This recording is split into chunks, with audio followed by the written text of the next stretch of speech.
स्थिर बुद्धि क्या है? स्थिर बुद्धि कौन है? स्थिर बुद्धि जीव कैसा होता है? भिन्न भिन्न सवाल आपके प्रश्न जो दिमाग में चल रहे होंगे कि हम भी स्थिर बुद्धि हो जाएं, कैसे हो जाएं, किस प्रकार से हो, कौन होता है स्थिर बुद्धि? जो जीव होता है वो अपने प्रयास के द्वारा एक एक इंद्रियों के ऊपर कंट्रोल के द्वारा 10 इंद्रियों को, 5 कर्म इंद्रिय, 5 ज्ञान इंद्रिय, 10 इंद्रियों को पकड़ करके मन को स्थिर करे। और ये 10 इंद्रियां मन के अधीन होती हैं और इनका राजा जो बोलते हैं वो मन को बोलते हैं। और जब राजा आदेश देगा तो इंद्रियों को तो गुलाम होना ही पड़ेगा।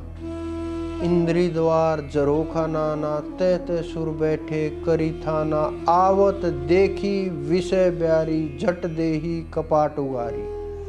तो ये नहीं कि जो ही विषय आए और दरवाजा खुला और हमने भोग लिया, ये नहीं। ये स्थिर वो होता है कि हमारा मन स्थिर हो गया है, इंद्रियां हमारी पकड़ में आ गई हैं और हम बुद्धि की ओर बढ़ने लगे हैं, विचारों के ऊपर पकड़ होने लगी है, मन एकाग्र हो गया है। जहां हमें ठहराना हो, जहां लगाना हो, जहां स्थिर करना हो, वहां उठा करके वहां लगा दें। हमारे पकड़ से बाहर की चीज ना रहे मन। इतना आसान नहीं है मन को कंट्रोल करना। अर्जुन ने ये कहा था, मैं वायु को रोक सकता हूँ, मन नहीं रुकेगा मेरे से। तो कितनी कठिन परीक्षा होगी मन को रोकना। लोग कहते हैं गुरु परीक्षा लेते हैं, गुरु नहीं लेते परीक्षा, आपका मन ले रहा है आपकी परीक्षा। आप मन के द्वारा परेशान किए जा रहे हैं, आप अपनी इच्छाओं से परेशान किए जा रहे हैं। मन के ऊपर पकड़ कीजिए आप, तो फिर बुद्धि की ओर बढ़ना होगा।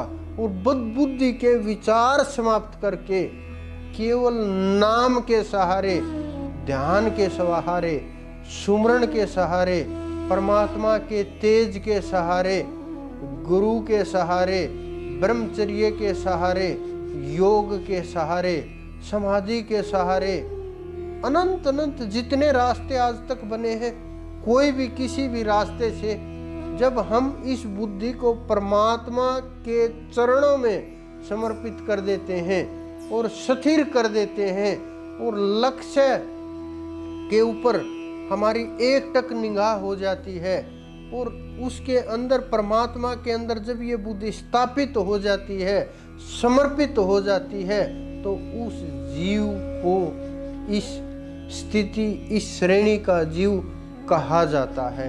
आप भी अगर आप इसी प्रकार प्रयास करेंगे तो एक न एक दिन आप भी स्थिर बुद्धि हो जाएंगे।